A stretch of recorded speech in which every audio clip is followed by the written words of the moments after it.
In the winter of 2022, Ava Bennett returned to Coldbridge, Vermont, for the first time in 18 years. The town greeted her with a quiet carelessness that felt unnatural, like it had been holding its breath since the summer of 2004. That was the year the game ended, the year 6 children, her closest friends, vanished during a game of hide-and-seek near the abandoned Coldbridge train station. She was the only one who came home, not because she escaped something dramatic, but because she simply chose not to play the last round. The others never returned. No bodies, no evidence, just the haunting absence of 6 young lives and a permanent whisper in the town's history. Some said they ran away, some claimed they were taken, but Ava knew the truth was more complicated than any theory. Now 32, and the mother of a quiet, observant 5-year-old named Grace, Ava hadn't planned on ever coming back. But her Aunt Evelyn's death changed that. The old woman had lived alone in a crumbling Victorian house on the edge of town, surrounded by trees and stubborn silence. She left the property to Ava with a brief letter and a hand-drawn map to a key hidden under the porch brick. The drive from her apartment in Boston was longer than she remembered. Her hand stayed clenched around the steering wheel the whole way, and her thoughts kept drifting to the sound of laughter, 6 voices fading down a train tunnel. Coldbridge looked unchanged. The general store still had a rusted bell on the door, the bakery still smelled like burnt cinnamon. Time had wrapped around this place like a protective shell. Even the air felt the same, dense with pine, damp with history. Her car's tires crunched slowly on gravel as she pulled into Evelyn's long, curved driveway. The house waited at the top of the hill, its windows blank and blank. It looked exactly like it had when Ava was a child, except now it seemed to lean just slightly, as if tired from standing guard over something it could never explain. Grace had fallen asleep in the back seat, clutching her stuffed cat, her breathing soft and even. Ava sat for a moment, watching the trees sway gently against the sky. Then she opened the car door and stepped out. The cold bit at her skin, the kind of cold that sank under jackets and into bone. She retrieved the key from beneath the familiar brick, surprised it hadn't been disturbed in all those years. The door creaked open like it had been waiting for her return. Dust rose from the floorboards in soft plumes. The house smelled like cedar and memory. They settled in quietly. Ava didn't tell Grace much about why they were there, just that they were visiting an old family home. She avoided questions about the train station or the missing friends. Grace, intuitive in a way that sometimes unsettled her, didn't ask. She simply wandered the downstairs rooms with the calm curiosity of someone exploring a museum. That night, Ava found herself unable to sleep. The rooms were too quiet. The stillness felt too intentional. At midnight, she padded barefoot through the hall and up the attic stairs, drawn by something she couldn't quite name. The attic door stuck slightly, then opened with a reluctant sigh. She coughed as dust stirred, faded furniture, and dozens of boxes labeled in Evelyn's careful handwriting. One box, shoved near the back, was different. No label, no tape, just sitting there as if placed recently. Her breath caught as she pulled it closer. Inside was a red sketchbook. The cover was worn but intact. Across it, in what looked like a child's hand, were the words, "No other markings." She hesitated, then opened it. The first page was a drawing of 6 children. 5 were smiling. The 6 had their face turned away, shaded more darkly than the others. On the second page, the Coldbridge train station came into view. The architecture was perfect, drawn with the kind of detail most kids wouldn't know how to capture. But it wasn't just the station, it was a specific moment, dusk. And standing just before the dark entrance to the tunnel were 6 tiny figures. Above one of them was the letter A. Her breath hitched. She hadn't been called that since she was 12. She flipped through more pages. Each one was more intricate than the last. Images of the woods behind Evelyn's house, the tire swing they used to fight over, the sidewalk drawings outside the bakery where they'd spent every summer afternoon. But they weren't memories. They were perspectives, sketches drawn as if seen from somewhere above or behind. Some even looked like views from places she knew no one had ever stood. That's what made it feel wrong. That's what made her fingers tremble as she turned the pages. One final sketch stopped her cold.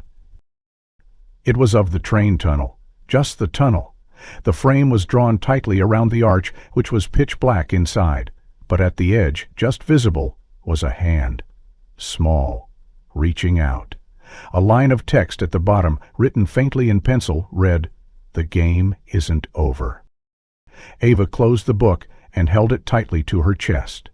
Her heart thudded too loudly in her ears. She looked around the attic like it might answer her unspoken questions.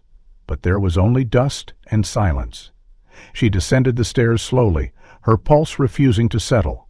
When she returned to her room, she found Grace asleep with her hand resting on a blank piece of paper. Ava gently moved it aside. It wasn't blank. There, drawn in red crayon, was the Coldbridge train station again, but this time only one figure stood near the tunnel, a girl with long dark hair. Above her head was the letter G. The morning came slow, heavy with mist that clung to the trees like memory. Ava stood in the kitchen of Evelyn's house, her hands wrapped around a mug of coffee gone cold. She hadn't slept after finding the red sketchbook in the attic. Even now, it sat on the table beside her, untouched since she closed it the night before. Her eyes kept drifting to Grace, who sat on the floor near the window, drawing silently. The child's concentration was intense, her crayon strokes methodical, deliberate. Ava hadn't given her that red crayon. She didn't know where Grace had found it. The light outside was thin, the kind of light that made everything look older. Ava's phone had no signal. The internet hadn't connected since they arrived. She chalked it up to the age of the house, but in her chest, something twisted tighter. She walked to the window and watched Grace's reflection in the glass. It was almost perfect. Almost. Ava blinked. In the reflection, Grace wasn't sitting. She was standing. Her arms hung at her sides, her mouth didn't move. The real Grace continued drawing. Ava stepped closer to the window, her breath fogging the glass. The reflection remained unchanged. Then the other Grace smiled, not wide, but enough, and slowly she raised her finger and began drawing something on the inside of the reflection's glass. A circle. Ava gasped and turned around. Grace looked up. The crayon paused in her hand. "You okay, Mommy?" Ava nodded quickly, forcing her breath to steady. "Just tired, sweetheart. That's a nice drawing." Grace smiled and held it up. It was another picture of the train station, this time drawn from inside the tunnel, looking out. Ava's own figure stood at the edge of the image, small and shaded. In the shadows behind her were other shapes, not fully drawn, more like the beginning of outlines. "5 of them. They're coming back," Grace said softly, not looking up. Ava knelt beside her. "Who's coming back?" "The kids you lost," Grace answered, like it was the most obvious thing in the world. "But you have to help them, or they'll get stuck again." Ava's mouth went dry. "How do you know about them?" Grace pointed to the window. "She told me." Ava turned slowly, afraid to see what might still linger on the glass. It was clean. Her reflection was her own again, nothing unusual. No girl, no circle, only the morning light pressing against the pane. Her hands trembled slightly as she gathered Grace's drawings and placed them on the table beside the red sketchbook. The air in the room had grown heavier. "We're going to the station today," Ava said suddenly, more to herself than to Grace. Grace didn't answer. She had already begun a new drawing, this one of Evelyn's house, but different. The trees around it were gone. In their place were tall, narrow figures that looked like people but had no faces. They stood in rows, watching the house. The drive to the station took only 10 minutes, though it felt longer. Ava hadn't been back since the summer everything changed. The road was cracked now, overgrown at the edges. The parking lot was empty, covered in a thin blanket of fallen leaves. The station itself stood just as it had in the sketchbook, old brick, dark windows, roof sagging slightly. The tracks were rusted but intact, leading straight into the tunnel's black mouth. Grace walked beside her without a word, clutching her drawing. The closer they got, the more Ava's steps slowed.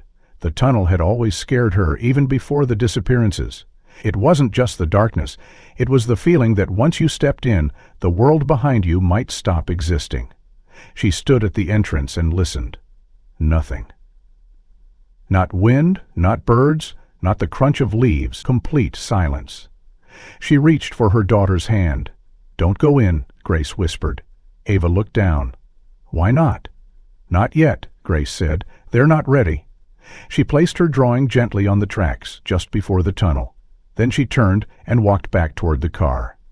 Ava followed, her breath unsteady. That night, Ava couldn't sleep again. The house creaked with the same voice she remembered from childhood. She sat in the living room, staring at the red sketchbook. Then she opened it to a random page. This time, the image was unfamiliar. Evelyn's attic, sketched from the perspective of someone lying on the floor. In the corner, a figure sat cross-legged, drawing. It was Grace. Ava flipped to the last page. It was blank. Then, slowly, lines began to appear. She dropped the book and stepped back. The lines continued to form even as the book lay closed. Ava picked it up with trembling hands. The drawing had finished itself. It was the living room, her and Grace seated just as they were now, but behind them, in the hallway, stood 6 children. Their faces were turned away. Their hands hung loosely at their sides. The hallway in the drawing was darker than the rest, filled with shadows that stretched toward the figures, but never quite touched them. Suddenly, Ava felt movement in the air, a shift, soft but distinct. She turned toward the hallway, heart in her throat. Nothing there, but she knew better. She didn't need to see it to feel the pressure of their presence. The door to the hallway creaked open slowly, by itself. Ava backed away, grabbed Grace from the couch, and ran upstairs. They locked the bedroom door and stayed up until morning. The morning after the hallway door creaked open, Ava waited until Grace was safely eating cereal in the kitchen before she went back to the red sketchbook. She had left it on the floor in the living room, but now it was on the couch, neatly placed, as if someone had sat beside it and then left it behind like a forgotten toy. Ava picked it up slowly. Her fingers trembled slightly, but she forced herself to open to the most recent page. It was still there, the drawing of her living room, the hallway, the 6 children with turned heads. But this time one small addition, a name written in the bottom margin. Noah. She whispered it out loud, startled by how familiar it felt. That name had been one of the 6, one of the kids who vanished with her brother. Ava hadn't said his name in years. The memory of that summer pressed down on her like wet earth. Her brother Lucas had been the first to disappear, along with his best friend Noah. They'd been playing near the train tunnel, chasing some made-up game, and then nothing. Just bikes left abandoned on the edge of the platform. The others had followed one by one over the next few weeks, each vanishing more mysterious than the last. And Ava, she had stopped going outside. She had stopped drawing. But now the red sketchbook was drawing for her. She sat down on the couch, the book in her lap. Her breath fogged slightly in the cool morning air, leaking in through the windows. She flipped back to earlier pages, pages she had seen before, only now they were different. Slight changes in detail, a new shadow here, a door that had been open now shown as closed. But always, always, that red crayon. The color seemed to pulse, even on the old paper. She turned the page again, and there, in bold strokes, was a new image. A tree. The tall sycamore near the edge of the station platform, drawn from above, as if someone had climbed to the very top. At the base, 6 shapes, not people, circles. One of them had Ava's name scrawled in the center. She stood up abruptly. Grace looked up from the kitchen. "Are we going back today? To the place?" Ava hesitated. "Maybe." "Why?" "Because they're waiting now." "Who is?" Grace didn't blink, just said, "The ones who were left behind." Ava's throat tightened. She packed a bag, snacks, a flashlight, a camera, her phone, even though it was useless. Then she took the sketchbook. She didn't explain why. She didn't think she needed to. Grace already knew more than she ever should have. They drove back to the station. The tunnel looked the same, but the sycamore beside it had changed. At least, Ava felt it had. The bark seemed grayer, like it had aged 100 years in a single season. The ground beneath it was loose, disturbed. Ava stepped closer. The air around the tree felt warm, too warm for October. She knelt, brushing aside leaves. Then her breath caught. Names. Carved into the dirt like someone had written them with their finger. Lucas, Noah, Bree, Elijah, Annie, Mason, and beneath them, faintly, Ava.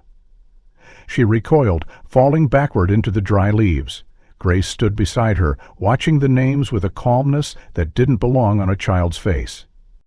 "They're not mad," she said, "but they don't want to be forgotten." Ava wanted to ask how she knew this, who had told her, but she didn't. She wasn't sure she could handle the answer. She took a photo of the names. The camera clicked, but the image wouldn't save. The screen remained black. She tried again. Nothing. Then she looked up and saw someone standing at the entrance of the tunnel. A child. The figure didn't move, just stood, small and pale, wearing a faded jacket Ava hadn't seen since she was a teenager. Her heart lurched.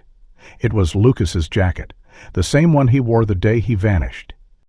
She stood, knees stiff, and took a single step forward. The figure turned and walked into the tunnel. Ava broke into a run. Grace shouted something behind her, but the wind carried it away. The shadows swallowed her quickly. The tunnel air was damp, smelling of moss and old metal. Her footsteps echoed unnaturally. It felt like she was running inside someone else's dream. Then the light changed. It wasn't dark anymore, but dimly gold. The walls around her pulsed gently, as if they were alive. She stopped. Before her, the tunnel split, an impossible path branching like veins into different directions. She didn't remember any of this. The real tunnel was only 60 feet long, but this was something else. On the wall beside her, scrawled in red, was a message. "We never stopped playing." She turned, heart racing. No one there. She whispered Lucas's name, and behind her a faint sound. A crayon rolling across the floor. She turned to see Grace standing just inside the tunnel's mouth, clutching her own red crayon. "You weren't supposed to come alone," she said. Ava dropped to her knees, suddenly dizzy. The air thinned. "The tunnel wants to finish the game," Grace added. "But you didn't play last time. You walked away." Ava's voice was barely a whisper. "I didn't know." Grace held up the drawing she'd made earlier. It had changed again. Now Ava stood inside the sycamore tree, looking out, and 6 children stood at its roots, waiting. "We have to go back," Ava said softly. Grace nodded. "The path is different now." They left the tunnel, the wind colder behind them. The sun had dipped below the hills. Dusk came fast in Coldbridge. That night, Ava dreamed of the old schoolyard, the jungle gym where they used to play, the gravel beneath her shoes, and 6 voices calling her name, laughing, but it wasn't playful, it was pleading. "Come back, Ava. You left the circle open." She woke to find the red crayon beside her pillow, and the name Ava now etched into the sketchbook in thick final lines. The wind scraped against the window panes, like a whisper clawing to be let in. Ava didn't sleep after the dream. She sat on the edge of her bed with the red sketchbook open across her lap. The pages didn't move, but the drawings felt alive, like breath was trapped beneath the ink. The last image she had seen, her own figure inside the sycamore tree, surrounded by the 6 named, remained sharp in her mind. It wasn't a memory, it was a request, a summons. She remembered the tree from that summer. It had been the meeting place, the center of their games. Every kid on their block had scratched their names into the bark at one point. That was where the circle started. Chalk rings on the pavement, uneven and strange, drawn with rules they never fully explained. She remembered Lucas saying something silly about magic, about stories that could only be told from the inside. At the time, she thought it was just a game, but now she wasn't so sure. Grace was still asleep on the couch, curled under a quilt too thin for the chill that had crept into the house. Ava moved quietly, pulling on jeans and her coat. The sketchbook went into her bag, along with a flashlight, a bottle of water, and the red crayon. She paused at the door, thinking maybe she should wait for morning, but something in the air told her the timing mattered. The house behind her felt thick with silence. The sycamore loomed in the fog, ghost-like and ancient. The path to it was softer now, the grass pressed down as if many feet had walked it recently. When she reached the base, she saw it. One circle, not drawn in chalk this time, but etched into the dirt with precise, careful lines. Inside it, 6 small stones had been placed evenly around the edge.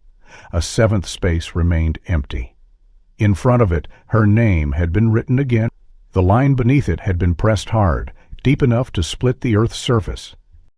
She didn't step into the circle, not yet. Instead, she knelt and ran her fingers over the line. It was cold and dry, but there was a pulse beneath it, a kind of heat that didn't make sense. She took the crayon from her pocket and held it over the gap. The air tightened. Not wind, not temperature, just tension. Like a held breath, something moved in the dark. Sound like laughter, but distant. Muted. Ava turned 6 figures now stood beneath the tree, not close but not far. Children blurred at the edges, outlines flickering in and out like candlelight in smoke. They didn't step forward. They only watched. She recognized them, not faces, but shapes. The way Mason stood with one shoulder raised like he always had, the braid that Annie always wore over her shoulder. Bree, with her arms crossed like she was always waiting to speak. And Lucas. Her brother's stance was unmistakable. He raised a hand, slow and steady. Then he pointed, not at her, but at the empty space in the circle. Ava didn't breathe. She wanted to speak, to ask what they wanted, but no sound came. Her voice had been swallowed by something larger than her fear. Grace was there. Ava turned sharply, startled by her daughter's silent arrival. Grace didn't look scared. She stepped beside Ava and looked at the circle. "I think they want you to finish it," she said. "Finish what?" "The game." Ava's hands were shaking now. "Never finished. You left before it ended. They were waiting." She reached into her coat and took the crayon from Ava's hand. The wax was dull, used, nearly worn down to a stub. Grace leaned forward and drew one final line across the dirt, connecting the broken circle. The moment the loop closed, the wind stopped. Everything stopped. Trees, the leaves, even Ava's breath held suspended. The ground inside the circle began to glow. Not light exactly, but color. Red and white like the chalk from their childhood. The stones shimmered, the air warmed, and then, from the branches above, something fell. A small piece of paper. A drawing. Ava caught it before it hit the ground. It was old, stained with time, edges curled. On it were 7 children holding hands, standing in front of the sycamore. But only 6 were smiling. The 7th, Ava, stood slightly apart, her face blurred. In the corner of the drawing, a message had been scrawled in a hurried hand. "You left the circle open, so we stayed." She stared at the image, heart pounding. This was it, the reason, the anchor. Somehow some childish promise or forgotten pact had held them in place, tethered to a moment that never ended because she hadn't let it, because she had run home. Because she had refused to finish the game behind her, Grace whispered. "They're not angry. They just don't want to be forgotten." The figures beneath the tree faded slowly. Not like ghosts, not like smoke, like memory softening. The sharp edges of their outlines dulled, and the space around the tree felt lighter. Ava felt something heavy in her pocket. She reached in and found a photograph. Ethan kids sitting in a circle beneath the sycamore, same moment from the drawing, but clearer now. Her own face was visible, smiling. She didn't remember this photo being taken. She didn't remember ever posing for it, but it was real. And on the back, in pencil, "You finished it. Thank you." Ava let out a breath she didn't know she was holding. The air around the tree no longer pulsed. The warmth faded gently. The space inside the circle was just dirt again. She turned to Grace Let's-Go-Homes. They walked back toward the car. The wind returned. Soft, ordinary. The sound of trees rustling, the crunch of leaves underfoot. Nothing whispered, nothing waited. The silence was clean now. Back at the house, the red sketchbook lay open on the kitchen table. It was blank. Ava woke before dawn. The house was quiet, but it was a different kind of silence than before. Not heavy, not waiting, just still. She sat up slowly, her eyes adjusting to the gray haze outside the bedroom window. The red sketchbook, once filled with cryptic, pulsing drawings, remained exactly where she had left it the night before, on the kitchen table. Its pages blank, as if nothing had ever been recorded. Still, Ava couldn't shake the weight of everything she had seen. The circle, the children, Lucas. The photograph, now tucked into her bedside drawer, was proof that it had happened, that the memory, or whatever strange fragment of the past had held them all, had finally released its grip. But peace had a texture, and this wasn't it. Downstairs, Grace was already dressed, standing at the back door with her coat on and a backpack slung over one shoulder. Ava noticed immediately her daughter's eyes were different. Not scared, not tired, clear, like someone who remembered something too old for her age and had finally understood it. Ava reached for her coffee mug and paused. "We need to go back," Grace said before she could speak. Ava blinked. "Go back where?" Grace tilted her head slightly, her voice calm. "Not to the tree. To the beginning." Ava wasn't a question, it was a statement shaped like a memory. Ava hesitated, then nodded. She didn't ask how Grace knew. Some things didn't need explanation anymore. She packed a thermos, the old flashlight, and slipped the red crayon into her coat pocket one more time. The photograph stayed behind. That chapter had closed, but something else was waiting. They didn't drive toward the sycamore, or the creek, or the forgotten playground. Instead, Ava took a left off the main road and turned into a narrow gravel path she hadn't seen in years. At first it looked like overgrown land, choked with weeds and brambles, but then the fence posts appeared, wooden beams weather-beamed and barely holding together, and behind them, the old trail, the one they used to call the Hollow. The Hollow had been a shortcut between neighborhoods, a sloping trail through trees that kids swore was haunted. Ava hadn't thought about it in years. The rumors had started when she was 11, stories about kids who went in and came out different, not changed, not hurt, just often it has to campfire stuff. Urban legend. But now, after the tree, after the circle? They parked near the entrance and stepped onto the trail. The path dipped quickly, swallowed by low-hanging branches and thorny brush. The deeper they went, the colder it grew. Not wind cold. Ava's tightened around the crayon in her pocket. It pulsed once. Warm. Halfway down the trail, they found it. An old wooden sign, half rotted and leaning to one side, stuck deep in the mud. Faded white paint, barely legible.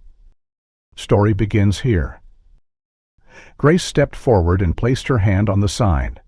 Ava watched her, remembering the way Lucas used to say the Hollow was alive. That the trees could remember things, if you asked nicely. That games weren't just games if you never finished them. Ava turned in a slow circle. Trees surrounded them on all sides, their trunks too close, too tall. The air felt layered, like a room built on top of another room, and then she saw it. A rusted swing set, nearly swallowed by ivy and vines, tilted at a dangerous angle. She knew it instantly. This was the place. She had forgotten. She had blocked it out completely, was where it began. Not the game, not the chalk, but the disappearance. No summer afternoon before Lucas vanished, they had played a game called Threads. It wasn't their game. An older kid had taught it to them. You tied strings around your trees, around your wrists, around small stones, and pretended they were keys to different places, doors you could open with stones. It didn't make sense even then. But they had played anyway, and something opened. Ava stumbled toward the swings. Her legs felt weak. She dropped to her knees beside the base of the structure and began clearing away the vines. Grace knelt beside her, silent. Watching Ava work uneasily, a small wooden box emerged. It wasn't locked. It wasn't buried deep, just hidden like something meant to be found eventually. Ava opened it with numb fingers. Then a box contained clear coils. Beneath it, folded cloth, an old scarf frayed at the edges, stained with age. And under that, a note. It was hers. She recognized her own handwriting from childhood, sharp, blocky letters written in pencil on notebook paper. It read, "If I forget, remind me. The door is real, the thread is the key. Tell Lucas." Ava stared at the note for a long time. She had written this. She had known something long ago, and then she had buried it, hidden it from herself. Grace gently took the red string and uncoiled a length of it. Without a word, she tied one end to her wrist, then offered the other end to her mother. Ava hesitated, then took it. The moment the knot tightened, the trees shifted not physically, but the space between them stretched, deepened. A clearing appeared where none had existed seconds before, and in the center stood a door, freestanding, wooden, faded green paint peeling from the edges. A brass doorknob, no frame, no hinges. Just a door, waiting. Ava stepped forward. The air around it hummed. "This is it," Grace whispered. The beginning of the story. Ava reached for the doorknob. Her hand shook, but she didn't pull back. She felt the red string around her wrist pulse once. The door wasn't cold. It was warm, like something alive. Like it had been waiting for her. She turned the knob. The door opened, and behind it, darkness, not empty, no void, just shadow layered on memory. She didn't step through. Not yet. She turned to Grace. "You sure?" Grace nodded once. Ava took a deep breath and stepped inside. Stepping outside, the door closed behind them with a sound like breath. The darkness behind the door wasn't the kind that blinded. It was the kind that pressed gently against your skin, like velvet drawn over your eyes, soft but firm. Ava's first breath inside the room tasted like dust and cinnamon, not the spice of a kitchen, but the powdery scent of something aged, something that had been left sealed for decades and only now disturbed. Grace's hand slipped into hers, small and cold. They stood shoulder to shoulder in the nothingness until their eyes adjusted and the shadows took shape. The room was circular, its walls lined with shelves, browse and rows of old sketchbooks, each spine faded differently, some torn, others pristine. No titles, no labels, but every one of them seemed to hum with a quiet vibration. Ava stepped closer to one and pulled it from the shelf. It was heavier than expected, and warm, as if it had just been held. She opened it slowly, her breath catching at a scene from her childhood. She had forgotten a sidewalk maze drawn in summer, a blanket fort behind the shed, a stormy afternoon when Lucas had told her not to go near the fence behind the old greenhouse. The memories came rushing back with each page, but it wasn't just nostalgia. These were recordings, as if someone had watched, remembered, and preserved each moment with obsessive detail. Grace pointed across the room. A small pedestal stood in the center, illuminated by soft amber light from above. It held a single object, a spool of red thread almost identical to the one they had used outside. But this one pulsed. Ava could see it clearly now, each pulse thinning a ripple through the air like a heartbeat made visible. She approached it cautiously. Beneath the spool lay a folded note, pale yellow with edges that curled inward. She unfolded it. "Marks the truth. Unraveled to remember." She turned to Grace. Neither of them needed to speak. Ava picked up the thread and began to pull. With each rotation of the spool, the room began to change. Not visibly at first, but perceptibly. The drawings on the shelves began to rearrange themselves.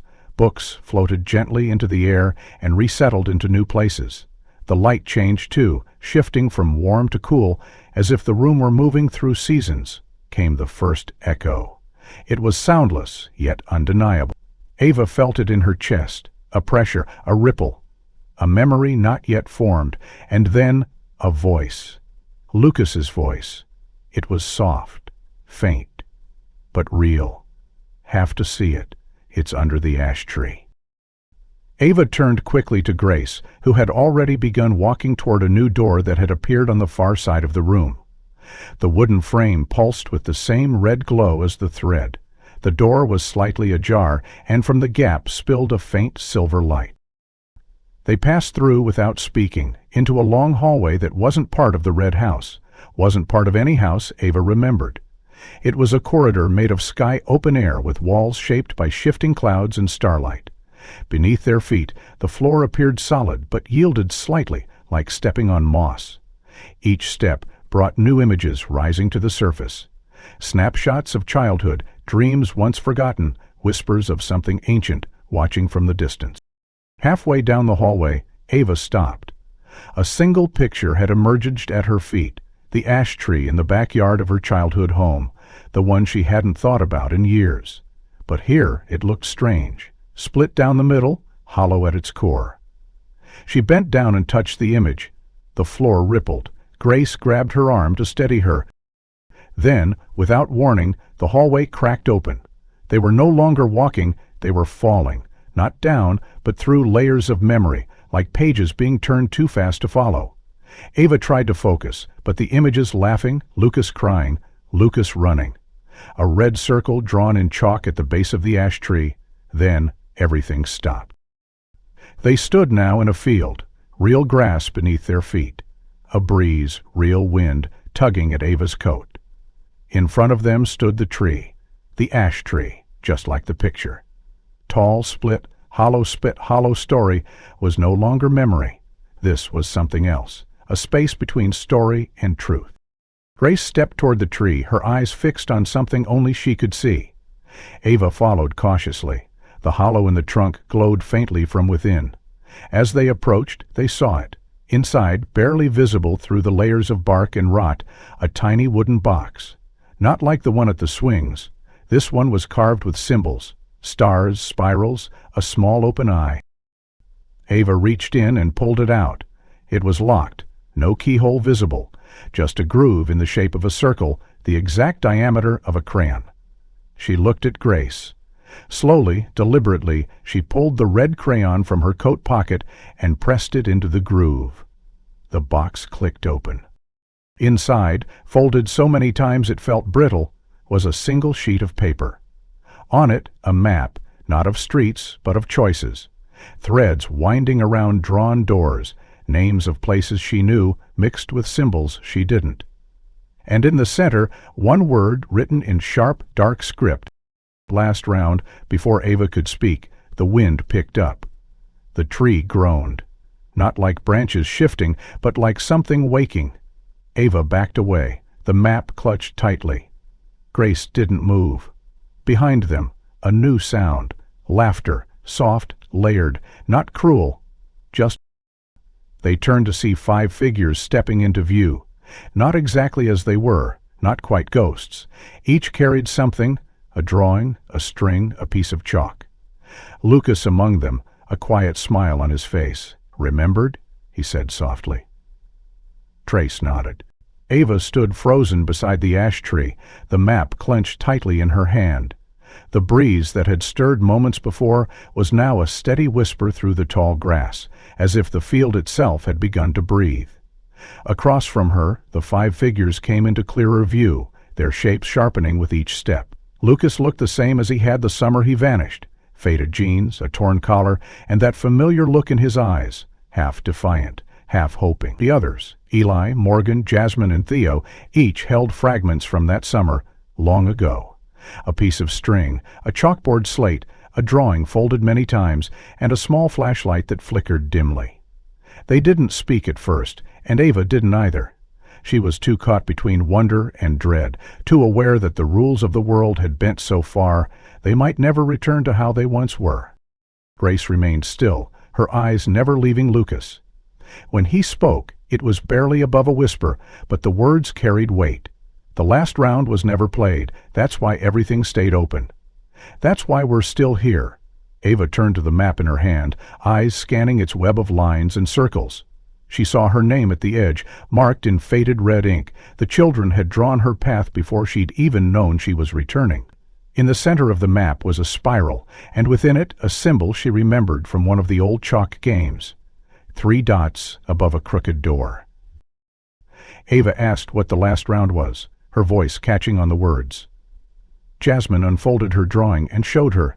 It was a memory. The group of them crouched in a circle in Ava's old backyard, each drawing a symbol into the ground, a promise that they would meet again and finish the final story. That story had never been completed. Ava had left first that day, called in for dinner. Then the red house had started whispering to the others. One by one, they vanished into it. And now it waited for the story's ending. They walked together to the edge of the field, where a familiar cul-de-sac slowly took form, not from mist or magic, but from memory rebuilding itself. The houses stood where they always had, but everything felt subtly wrong. Number 4, Ava's childhood home, leaned slightly left. Number 6, The red house looked taller again, its attic windows glinting even though the sun had begun to set.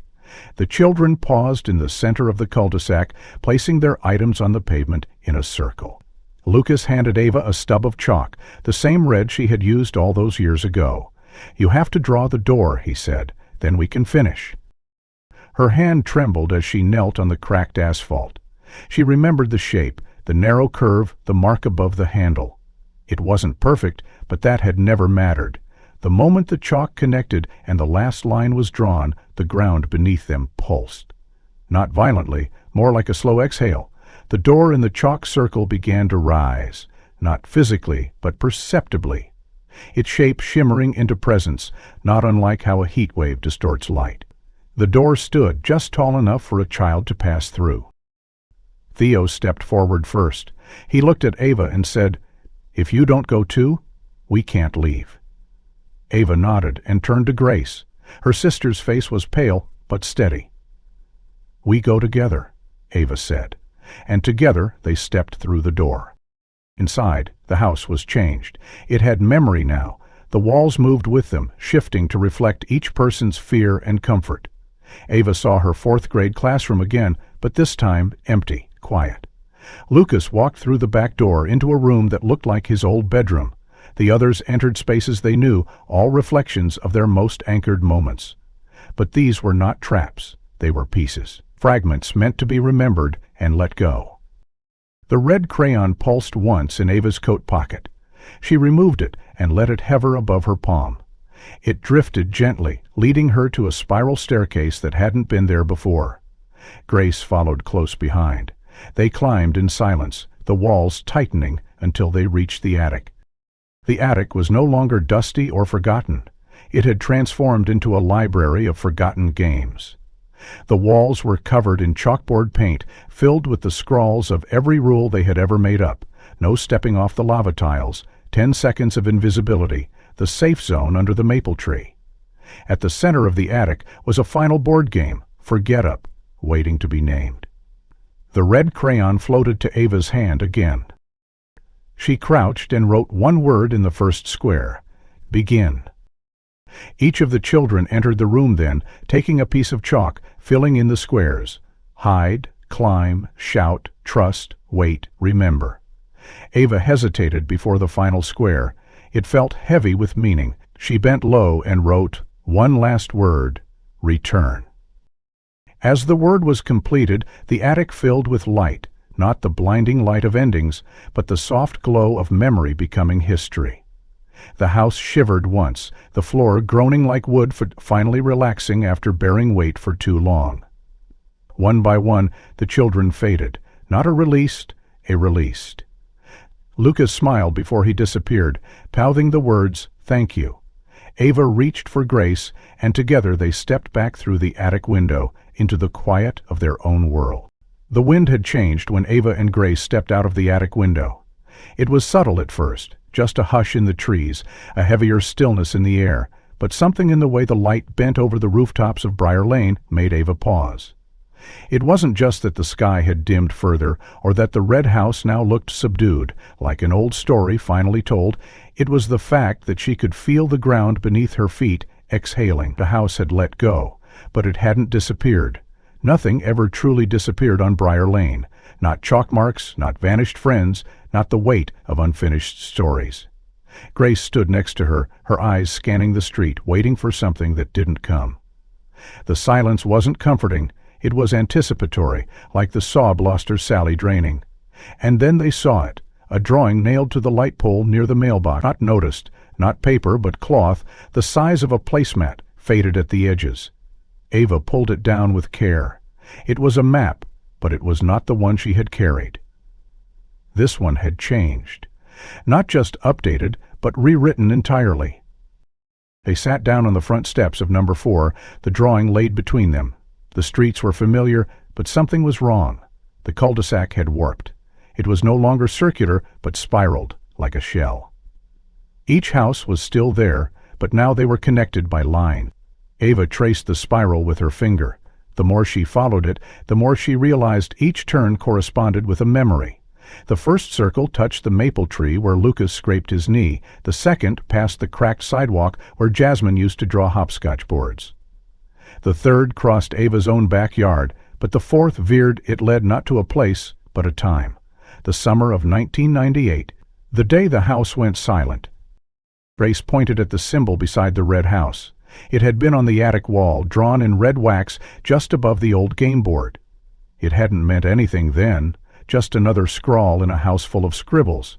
But now Ava saw it differently. The open eye wasn't watching, it was remembering. The house didn't haunt the children because it was made of their unfinished stories, their games, their fears, and, most of all, their endings. Grace leaned closer. "There's another name on the map," she said, her finger tapping the edge of the spiral. Not in red this time, but blue ink, almost smudged out. Daniel. She hadn't heard that name since the second grade.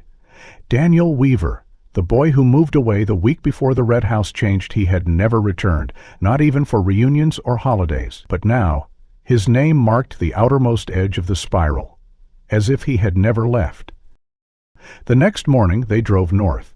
The address came from a faded directory Grace remembered their mom keeping in the kitchen junk drawer.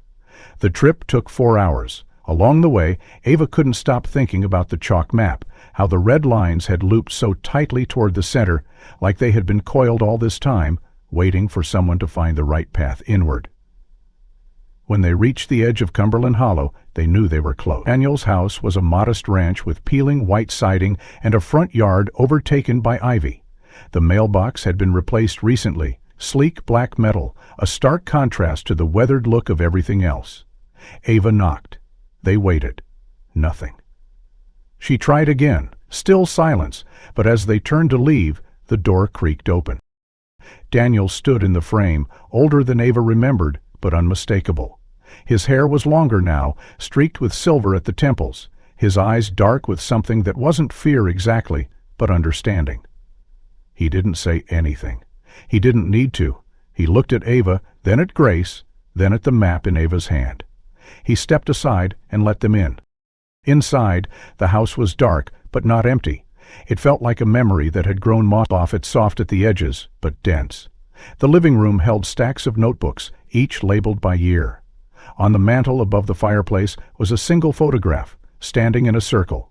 But Daniel wasn't looking at the camera. He was looking off-site, as if caught mid-turn. Ava pointed. "You remembered." Daniel nodded. "I never forgot. You all disappeared before I had a chance to say goodbye. The house let you in. Me? I stayed on the outside. It never stopped drawing maps, but I never knew how to follow them. Until now." They sat for hours. Ava told him everything, the attic, the unfinished game, the children fading like memories finally released.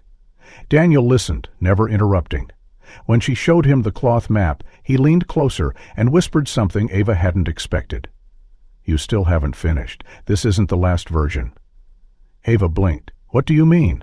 Daniel stood and crossed the room. He pulled a heavy, cloth-wrapped bundle from beneath the couch and laid it on the table. Inside were maps, dozens of them, all of Briar Lane, all different. Ava saw one where the red house was gone, replaced by a vacant lot.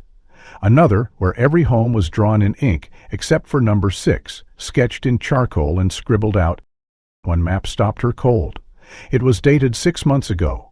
On it, Ava's name was drawn in red across the attic window, and beside it, a line of text. "If she returns, the game resets." Ava stood slowly, her heart heavy with a new truth. They had finished something, yes, but not everything. The red house hadn't ended its story. It had simply paused it, rewritten it, handed it off to someone else. Maybe her return had given it breath again, or maybe it had always been breathing. Wait. Ava spent the next week dissecting Daniel's collection of maps. Each one felt like a whisper from the past, layered over a breath from the future. They weren't just variations of Briar Lane, they were versions, possibilities. Some showed overgrown lots where homes once stood. Others featured cul-de-sacs that twisted like question marks or curved into loops that led back to the same beginning. On one, the red house had been erased completely. No number, no porch, only a space outlined in ash-colored pencil. In another, Ava's name was scribbled across all 6 houses, in different forms, like she had lived in each one, been part of every family, drawn into the memory of every room. It didn't feel arbitrary. The maps were methodical, curated by something intelligent, though Daniel refused to say what. He only called it the Story Keeper. According to him, that's what the Red House was, not a place, but a keeper of untold stories. It was never about haunting, it was about remembering. Not everyone who lived on Briar Lane had been chosen, but those who played, who imagined, who drew, they left something behind, a fragment of narrative, an unfinished sentence, and the Story Keeper collected them, binding them into something larger than itself. Daniel had always suspected, even as a child, when the games they played lasted longer than they should, when drawings moved, when time didn't quite feel linear, but after Ava and the others vanished, he'd been left behind. Ava tried to absorb it all, but the weight of being remembered by a house felt heavier than she'd expected, especially when she realized the game had not ended. It had merely evolved. That night she couldn't sleep. Her dreams pulsed in fragments. Red spirals, attic stairs, the soft thud of chalk against cement. She woke just after midnight, heart racing, and reached for the cloth map. It was no longer where she'd left it.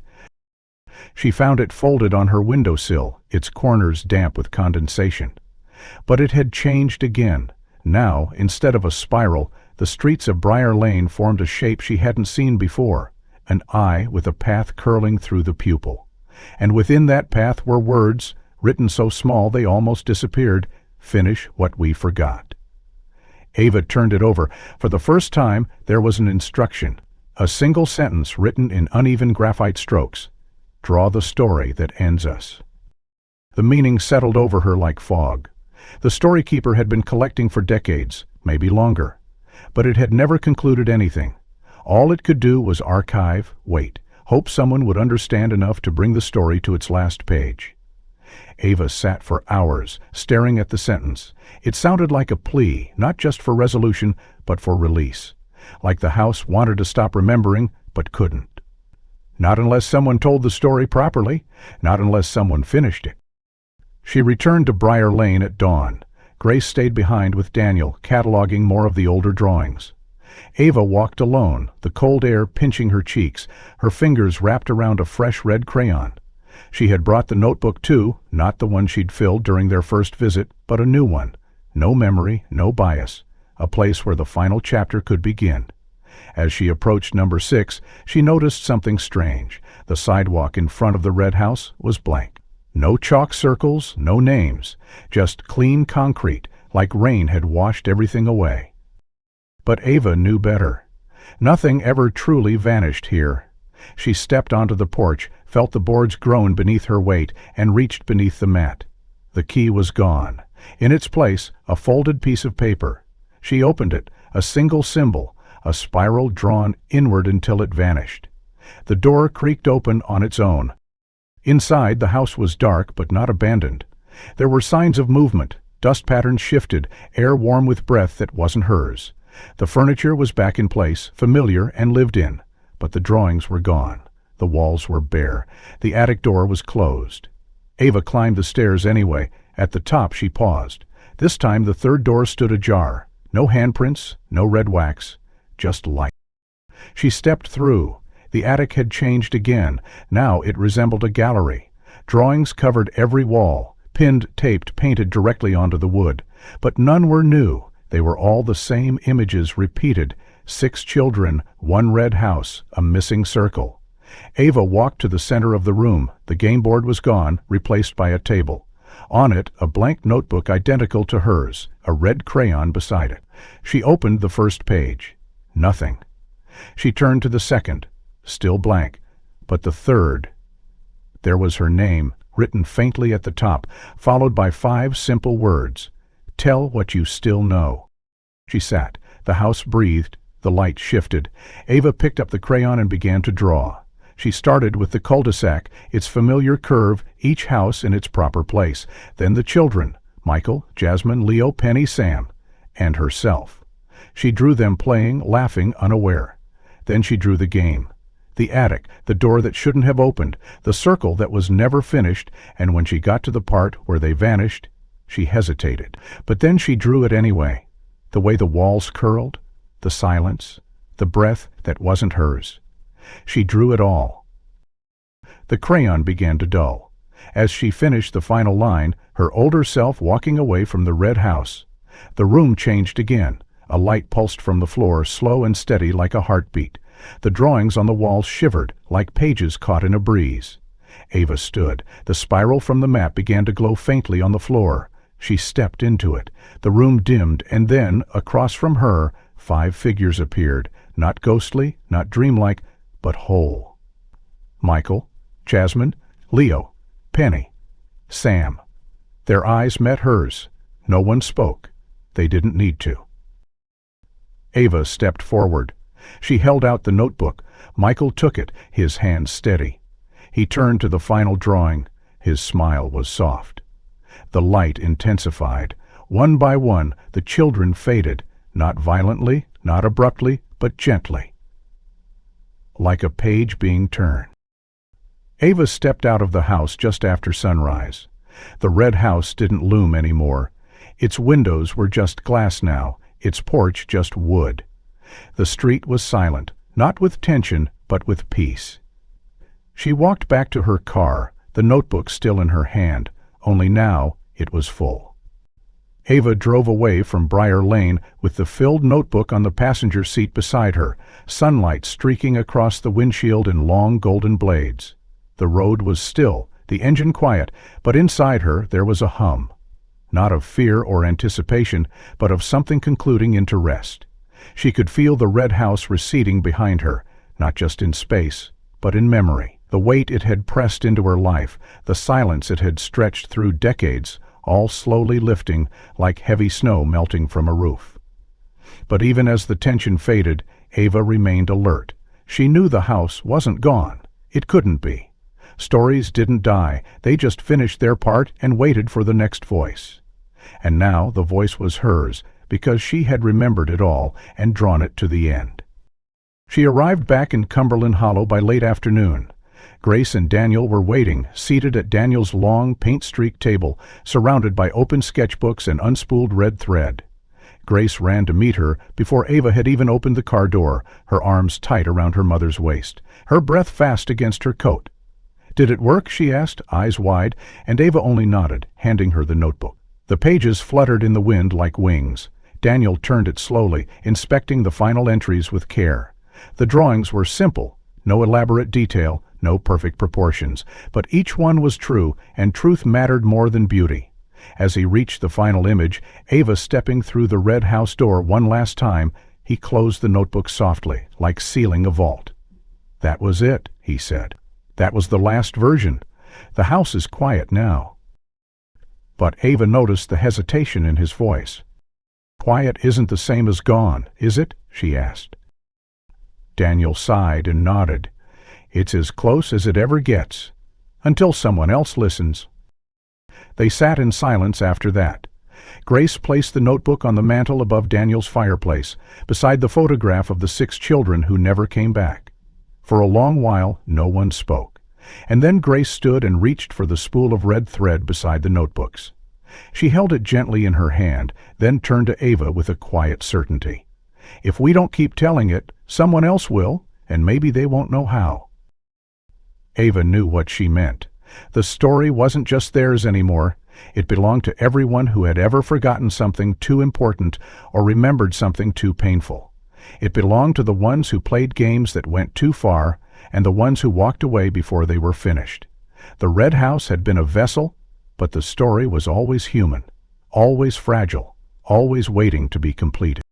Over the following weeks, Ava and Daniel began to sort through every map, sketchbook, and relic they had gathered. Grace drew alongside them, not out of obligation, but understanding. They started cataloging the house's timelines, mapping the loops and endings, the near-forgotten paths that might someday be followed again. And they wrote. They wrote every version, the one where the attic stairs never stopped spiraling, the one where Lucas lived, and the others faded, the one where Ava never came back. Each time they reached the final page, they added a note in the margins. closed, as if sealing a door. Then one morning, Grace brought a new drawing to the table. It wasn't of the red house or the cul-de-sac or the attic room. It was a library. Not Daniel's, not any real one, but a round space, walls stacked with books that spiraled upward, taller than sight. At the center of the room sat a child, faceless, holding a crayon. All around them floated blank pages. Above the child's head, Grace had written, "This is where it goes when it ends." Ava stared at it for a long time. She didn't ask where Grace had seen the room. She simply knew it was real. Somewhere between ending and beginning, between memory and forgetting. Not a tomb, not a prison, but a shelf, a space to breathe. The next day, they made a decision. The notebook, Ava's final version, would not stay in Daniel's house. They would return to Briar Lane one last time, just the three of them. Not to reopen the door, but to place the story where it belonged. In the ground, in silence, with purpose. They arrived just after sunset. Number 6 stood as it always had, but this time the porch light was on. Not flickering, not ominous, just a light. Ava walked to the front yard, found the base of the old tree where the chalk lines had once curved around its roots. She dug carefully. Not deep, just enough. The earth accepted the notebook without protest. No whisper, no breath. When she covered it, Grace knelt beside her and placed a smooth stone on top, painted with the open eyes symbol, now drawn shut. Daniel stayed behind as they walked back to the car. Ava turned for one final look at the red house. She saw no figures in the windows, no shadow in the attic, just a home, tired and still, holding secrets no longer. In the months that followed, Ava returned to her work as a teacher. Grace went back to school, quieter than before, but stronger too. Daniel published a book, fiction he called it, about a house that remembered things better than people did, and at the very end he included a single page, blank, except for a line in red ink. If you remember, draw the circle, but only if you plan to close it. And Ava. She dreamed differently now, not of doors or attics or forgotten children, but of stories, not terrifying, not sad, just stories. Some short, some long. Some she'd never heard before. She woke each morning and wrote them down, and she kept a box by the fireplace, filled with blank notebooks and fresh red crayons, just in case someone else needed to remember how to finish a tale. The red house still stands. Its windows still face the street. Sometimes the wind sounds like a page turning. But the circle is closed. The story is told. And for now, the house sleeps. If you liked this story, hit like and subscribe for more eerie mysteries. Which twist surprised you most? What would you draw on the last page? Tell me where you're watching from and drop your thoughts in the comments.